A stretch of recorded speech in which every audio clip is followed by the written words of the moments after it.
sur l'origine des superstitions.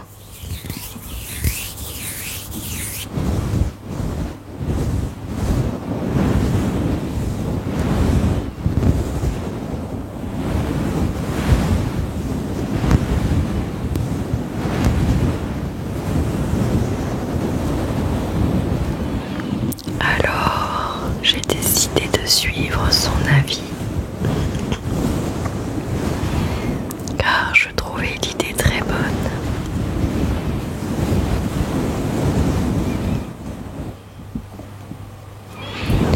Alors, commençons sans plus tarder. Je vous laisse vous installer là où vous vous sentez le mieux et où vous êtes le plus à l'aise pour m'écouter.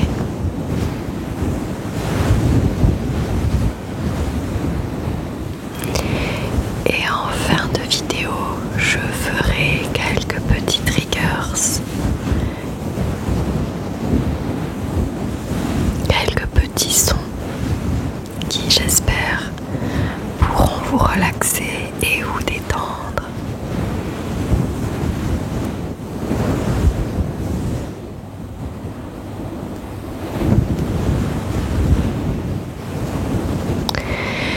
Connaissez-vous l'origine de ces étranges superstitions?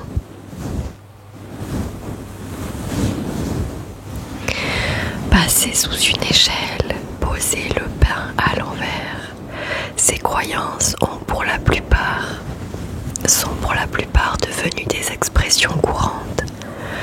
Pourquoi ne faut-il pas s'en moquer? Un chat noir vous hérisse le poil. Un vendredi 13 vous fait appréhender la journée avec angoisse. Pas de doute, vous êtes superstitieux. Les gens raisonnables n'ont jamais été tendres avec cette attitude, qui consiste à avoir des signes favorables ou néfastes dans certains faits, de manière irrationnelle. Le mot superstition est introduit au XIVe siècle et se répand à partir du XVIe siècle.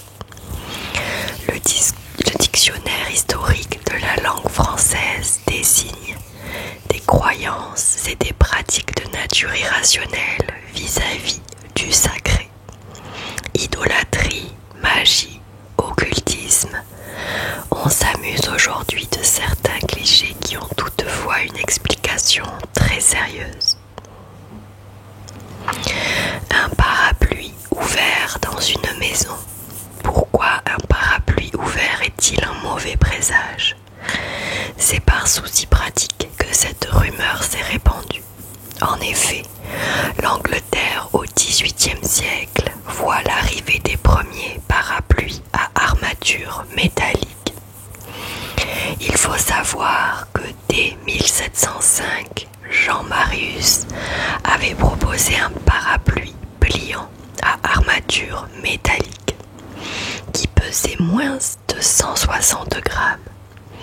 Jusqu'alors, les parapluies traditionnels étaient longs de 1,20 m et pesaient 2 kg. Seul hic, ils sont très difficiles à ouvrir. Même s'ils sont moins encombrants, ils se déplient brusquement.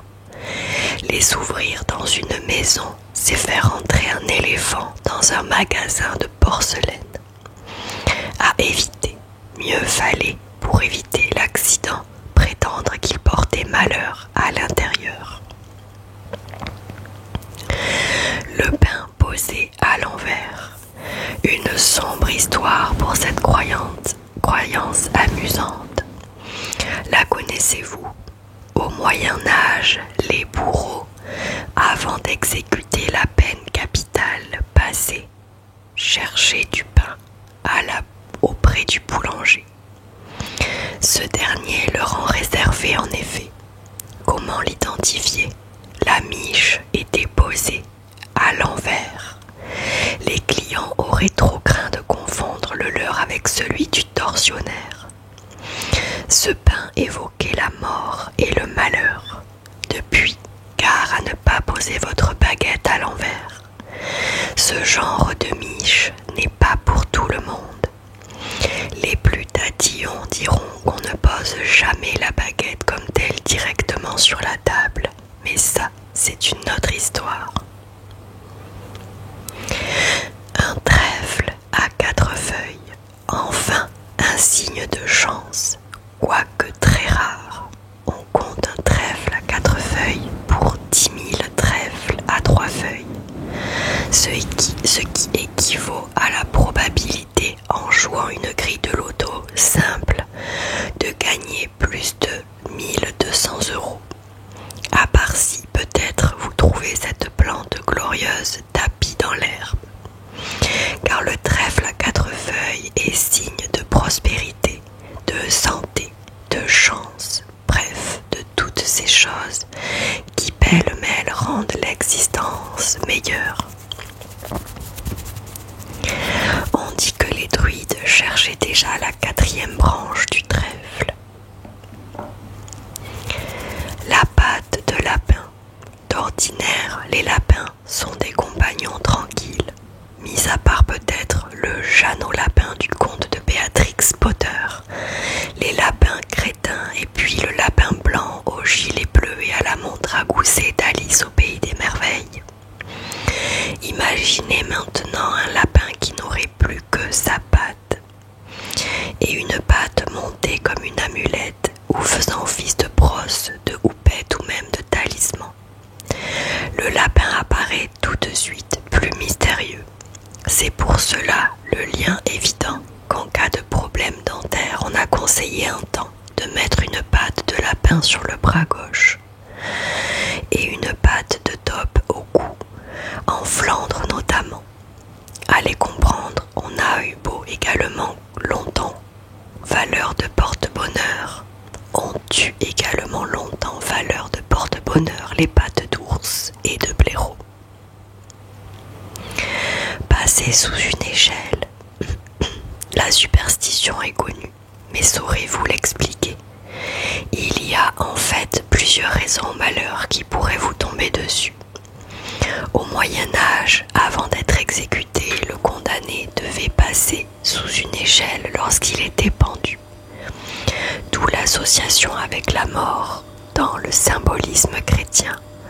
On dit que l'échelle a été utilisée pour hisser le corps de Jésus sur la croix lors de la crucifixion. D'où l'idée de trahison.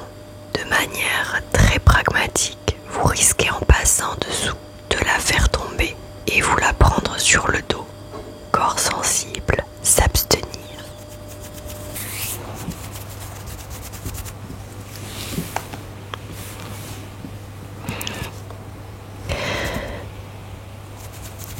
Cinq superstitions étranges que nous ne devrions pas dédaigner. Toucher du bois, trinquer dans les yeux dans les yeux. Ces croyances sont pour certaines devenues des expressions. Connaissez-vous leur origine? Ah, les superstitions, elles sont nombreuses. Certains y voient de vulgaires croyances, d'autres de véritables adages. Faut-il craindre un vendredi 13, éviter de passer sous une échelle, croiser les doigts? Ces préceptes sont presque devenus pour certains des expressions que nous employons quotidiennement. Connaissez-vous leur histoire? Toucher du bois. Même les moins superstitieux emploient la formule « tout va bien dans ma vie, je touche du bois ». Certains tapent du poing sur une table, une chaise, un meuble, qu'importe. Tout pour les protéger d'un mauvais coup du sort. Cette croyance peut sans doute nous vient de très loin, du 2e millénaire avant notre ère pour être précis. À cette époque, les Perses pratiquaient le mastéisme, une religion qui aspirera le christianisme. Explique Laurence Caracalla. En effet, toucher du bois était une manière de confier son âme à Hathor, le génie du feu. Dans l'Égypte antique, le bois était censé diffuser un magnétisme bénéfique. croyance change un peu. Les chrétiens d'alors associent le bois à la croix sur laquelle périt Jésus-Christ. Le toucher devenait une prière, une façon de se protéger du malheur. Ainsi, les malchanceux ont peut-être raison de suivre ce précepte. Renverser du sel sur la table, cette superstition est peut-être moins répandue. Or, sans doute faudrait-il être au fait. Renverser du sel sur la table peut être le signe d'une dispute avec l'ami situé en face de soi. Prenez garde. Sachez que si, hélas, ce malheur vous arrive, il faut, pour conjurer le sort, saisir quelques grains et les jeter par-dessus votre épaule gauche. D'où vient cette croyance ? L'on raconte que lors du dernier repas du Christ, Judas aurait renversé une salière sur la table. On sait le malheur qui en suivit. Ce n'est pas tout. Au Moyen-Âge, le sel était une denrée très chère. D'ailleurs, on le surnommait or blanc. En faire tomber par mégarde était un désastre pécuniaire. Jeter une pièce dans une fontaine, elle scintille au fond de l'eau. Le métal accompagne souvent les fontaines que nous croisons. Tout le monde le sait, y jeter une pièce revient à réaliser un rêve secrètement formulé un peu plus tôt. La croyance païenne nous vient de la mythologie gréco-romaine. Une légende relatait l'histoire de ces défunts devenus ombres errantes qui devaient rejoindre l'éternité en traversant 7 fleuves. Pour être transportés d'une rive à l'autre, il fallait rencontrer Charon, le passeur, et lui donner une obole. Les malheureux sans le sou étaient condamnés à errer 100 ans sur les bords de la rivière. Les autres lançaient une pièce dans le fleuve pour rémunérer le passeur et pensaient ainsi mourir en paix. Dès l'Antiquité, les fontaines furent dédiées aux dieux, avant que les chrétiens ne les vouent à un saint. En y jetant de la monnaie, on s'attirait leur faveur, poursuit Laurence Caracalla. Voir une coccinelle s'envoler, ce sont des jolies petites fées que l'on surnomme bêtes à bon Dieu. Et l'on dit que voir une coccinelle s'envoler porte bonheur et qu'elle peut indiquer le temps qu'il fera dans les jours à venir. En effet, si elle ne s'envole pas de votre main, prévoyez une triste météo, prévient l'auteur.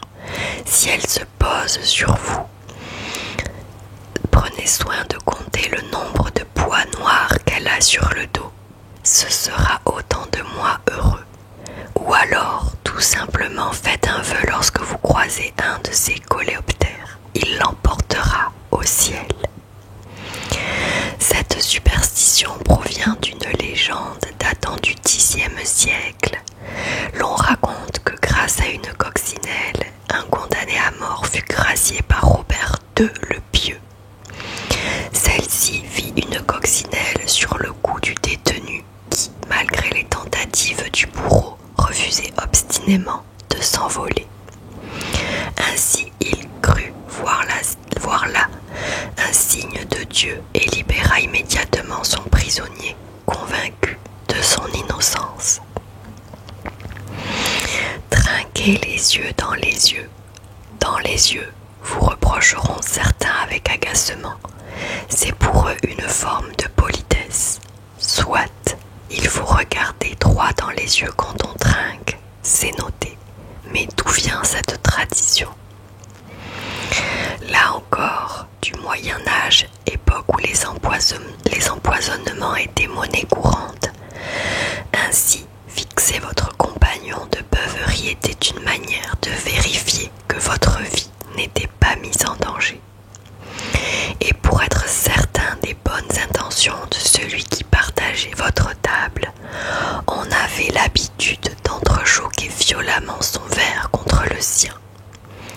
Alors des gouttes d'élixir pouvaient tomber dans le verre du voisin. Si l'un des buveurs détournait le regard ou semblait mal à l'aise, il était ainsi plus facile de deviner si effectivement on tentait de vous intoxiquer.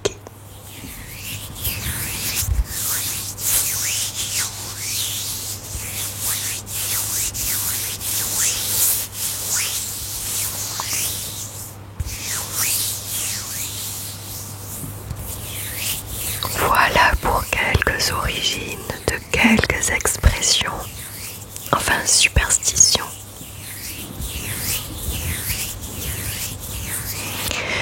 N'hésitez pas sur Instagram ou même dans les onglets, dans l'onglet communauté, sur les posts, n'importe lesquels je lis. Je lis tout le monde, donc n'hésitez pas si vous aussi vous avez des idées de sujets que vous voulez que j'aborde. N'hésitez pas à me le faire savoir.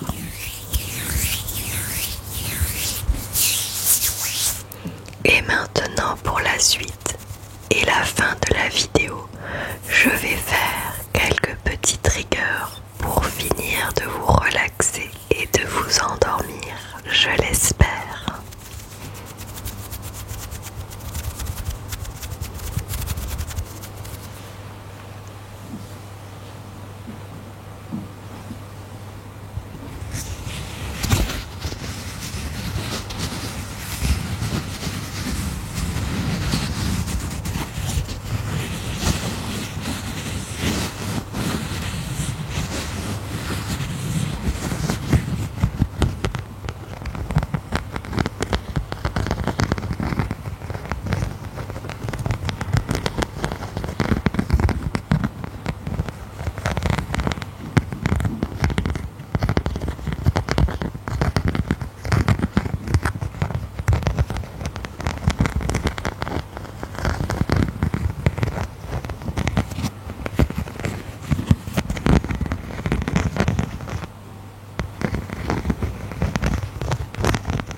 Les amis, j'espère que vous êtes détendus et relaxés.